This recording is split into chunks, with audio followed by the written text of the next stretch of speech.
Hello everyone, welcome to our YouTube channel chemistry classes. आज की classes में हम लोग पढ़ने वाले हैं D and F block elements.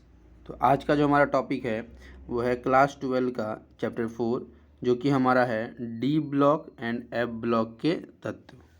तो चलिए सेशन को शुरू करते हैं। आज का जो हमारा पहला क्वेश्चन है वो है संक्रमण तत्व हैं। कौन से ब्लॉक के तत्व को संक्रमण तत्व कहा जाता है? तो सबसे पहली बात कि अगर हम लोग बात करें संक्रमण तत्व की, किसकी बात करें? संक्रमण तत्व की। तो संक्रमण तत्व कौन से ब्लॉक के एलिमेंट्स होंगे? तो वो होंगे एफ ब्लॉक के।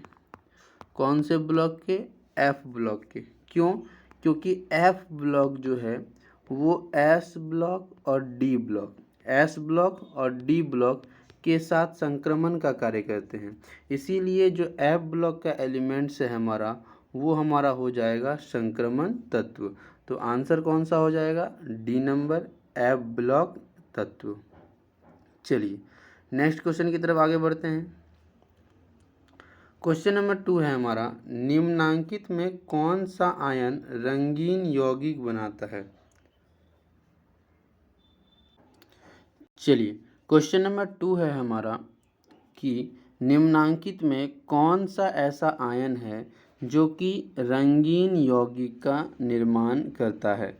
तो ध्यान दीजिएगा कि जो रंगीन यौगिक का निर्माण करते हैं वो परिवर्तित ऑक्सीकरण अवस्था को प्रदर्शित करते हैं। यहाँ बात कर रहे हैं, यहाँ पर है Sc, Zn, Fe और Ti। इनमें से जो Fe3+ है वो हमारा रंगीन यौगिक बनाएगा। Fe3+ आयन का, Fe3+ जो आयन है वो हमारा कैसा यौगिक का निर्माण करेगा? रंगीन यौगिक का निर्माण करेगा। चलिए नेक्स्ट क्वेश्चन की तरफ आगे बढ़ते हैं। क्वेश्चन नंबर 3 है हमारा, निम्न में से किस आयन का जलीय विलयन रंगीन होता है?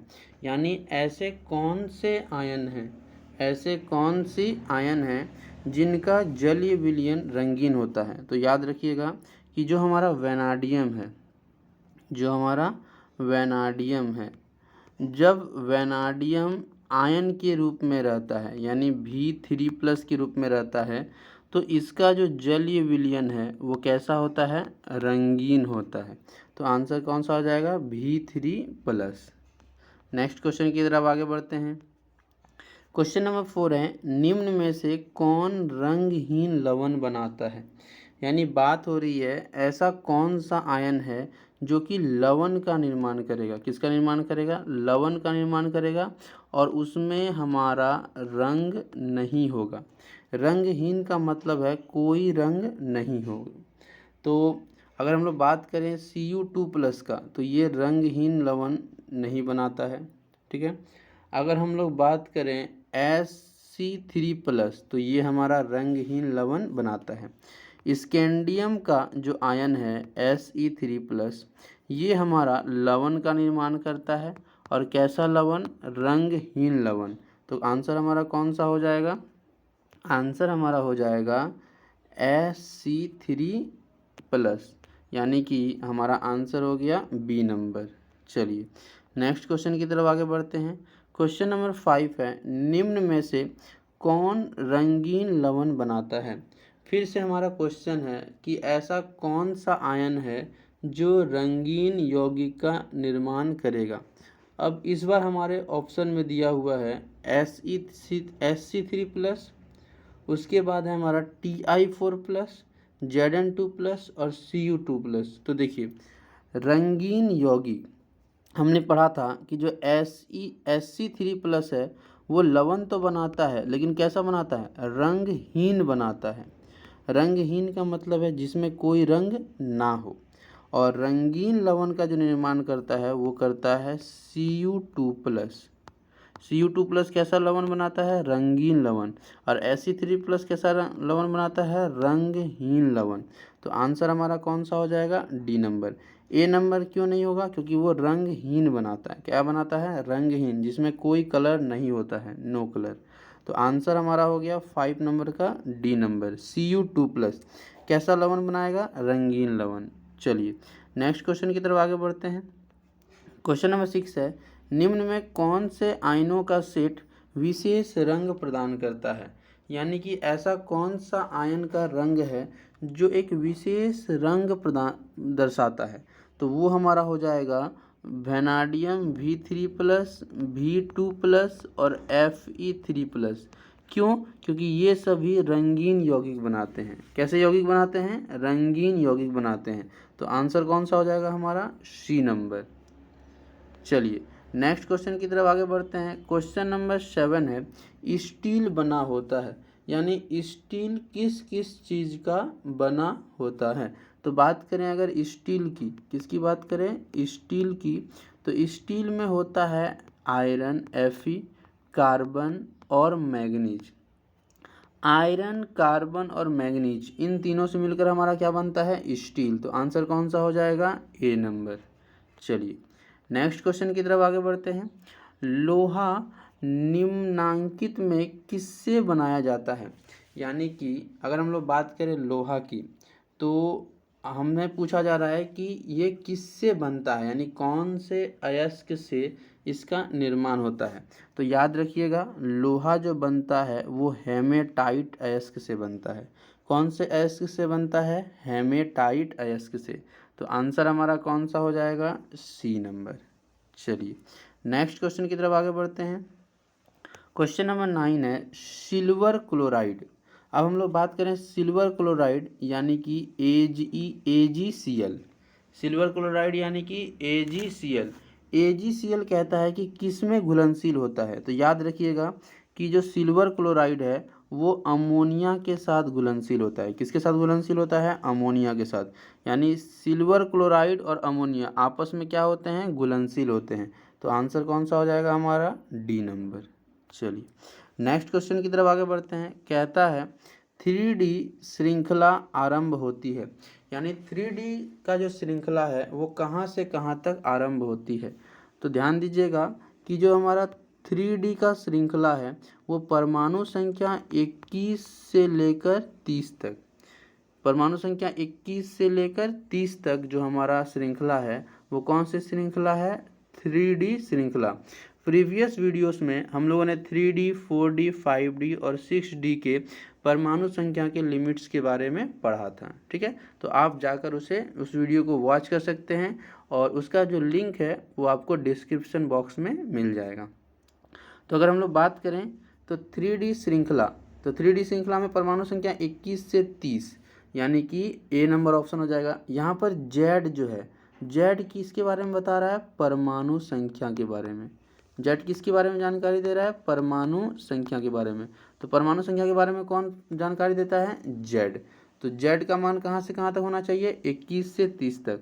अगर हम लोग बात करें 21 से 30 तक कौन कौन से तत्व हैं, तो एक बार देख लीजिए। स्कैंडियम, टाइटेनियम, अगर हम लोग बात करें कहाँ से कहाँ तक? 21 से 30 तक, तो scandium, titanium, vanadium, chromium, manganese, iron, cobalt, nickel, copper, zinc, ये सभी के सभी हमारे 3D श्रृंखला के तत्व हैं। कौन से श्रृंखला के तत्व हैं? 3D श्रृंखला के तत्व हैं जिनका परमाणु संख्या 21 से 30 के मध्य है। तो चलिए नेक्स्ट क्वेश्चन की तरफ हम लोग आगे बढ़ते हैं। क्वेश्चन नंबर हमारा 11 है, निम्न में कौन संक्रमण तत्व है?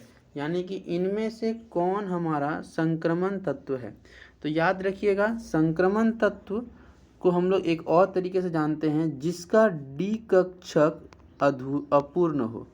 जिसका डी कक्षक क्या हो? अपूर्ण हो, यानी पूरी तरह से भरा ना हो, उसे हम लोग संक्रमण तत्व कहते हैं।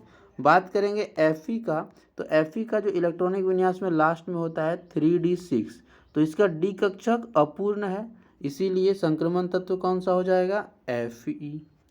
चलिए नेक्स्ट क्वेश्चन की तरफ आगे बढ़ते हैं। क्वेश्चन नंबर 12 है, निम्न में से कौन संक्रमण तत्व नहीं है? बोला जा रहा है इनमें से ऐसा कौन है जो संक्रमण तत्व नहीं है? तो ध्यान दीजिएगा, सबके हम लोग इलेक्ट्रॉनिक विन्यास को लेकर देखेंगे। Fe का, किसका? Fe का, Fe का अंतिम इलेक्ट्रॉनिक विन्यास होता है 3D6। अगर हम लोग बात करते हैं कॉपर की, तो कॉपर का सबसे पहले परमाणु संख्या कितना होता है, तो ध्यान दीजिएगा आयरन का 26 Fe। अगर हम लोग बात करें तो 21 से 30 तक पहले हम लोग लिख लेते हैं, ध्यान दीजिएगा scandium, titanium, vanadium, chromium, manganese, iron, cobalt, nickel, copper, zinc, यानी कॉपर का हो गया हमारा 29। तो अगर हम लोग बात करेंगे Fe का हो जाएगा हमारा अंतिम इलेक्ट्रॉनिक विन्यास 4s2 3d6। कक्षक क्या है, 3D कक्षक अपूर्ण है, इसीलिए वो संक्रमण तत्व होगा। Cu की बात करें उसका होता है अंतिम इलेक्ट्रॉनिक विन्यास 4s1 3d10, अपूर्ण है, संक्रमण तत्व होगा। कैल्शियम की अगर हम लोग बात करें तो कैल्शियम में डी कक्षक होता ही नहीं है, कैल्शियम में डी कक्षक होता ही नहीं है, इसीलिए कैल्शियम हमारा संक्रमण तत्व नहीं होगा।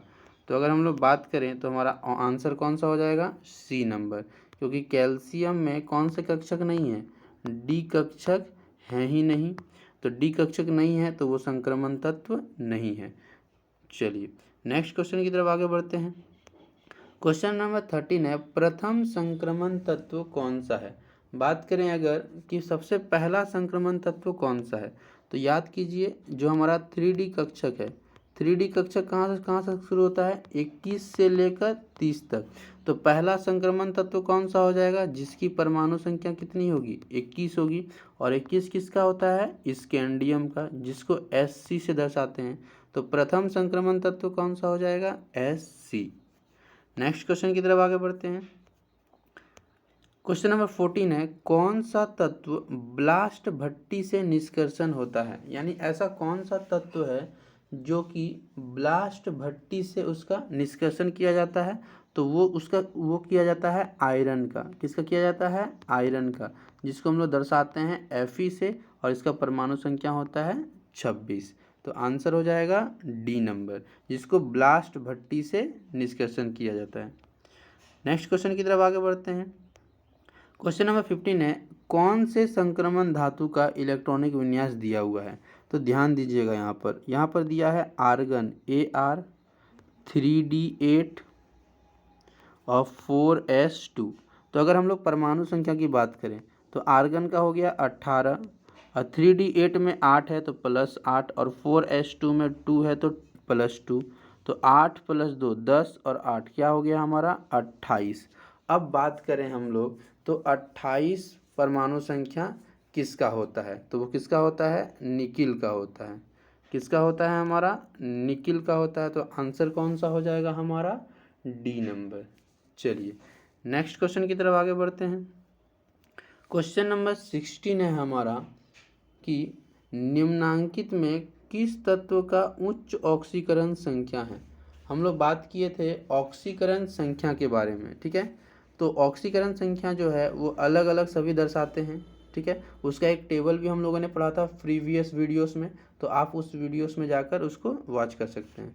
अगर अब इस समय हम लोग बात करें कि किस तत्व का उच्च ऑक्सीकरण संख्या है, स्कैंडियम, Fe, Zn और Mn, इसमें से सबसे ज़्यादा जो उच्च ऑक्सीकरण संख्या होता है वो होता है Mn का। किसका होता है, Mn का, यानी कि मैग्नीज का। चलिए नेक्स्ट क्वेश्चन की तरफ हम लोग आगे बढ़ते हैं।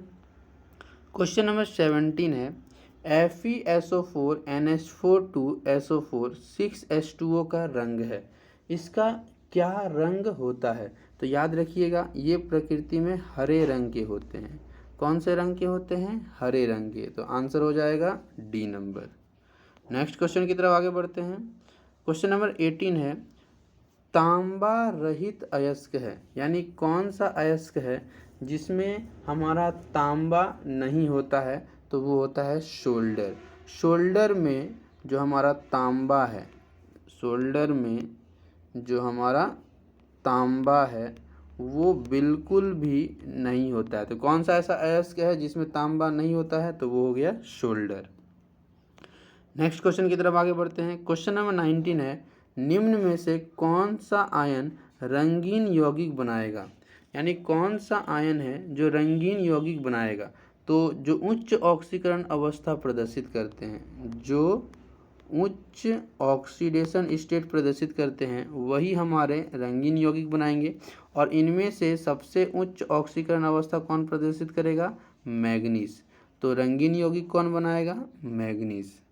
नेक्स्ट क्वेश्चन की तरफ बात करते हैं। क्वेश्चन नंबर 20 है Mn2+ आयन है, यानी Mn2+ जो आयन है उसका कलर क्या है? तो उसका कलर होता है गुलाबी। कौन सा कलर होता है? गुलाबी रंग के होते हैं। ये उच्च ऑक्सीकरण अवस्था को प्रदर्शित करते हैं और वायुमंडल में अभिक्रिया करके रंगीन यौगिक का निर्माण करते हैं। और वो रंगीन यौगिक कौन से कलर का होता है? गुलाबी कलर का। ठीक है, तो आज की क्लासेस में हम लोगों ने देखा D and F block elements के इम्पोर्टेंट्स ऑब्जेक्टिव्स को, जो आपके एग्ज़ाम्स के लिए बहुत ही ज़्यादा इम्पोर्टेंट्स हैं। तो अगर आपको वीडियोस पसंद आई हो तो आप हमारे चैनल से जुड़ सकते हैं। मिलते हैं इसी प्रकार नेक्स्ट वीडियो में, तब तक के लिए धन्यवाद।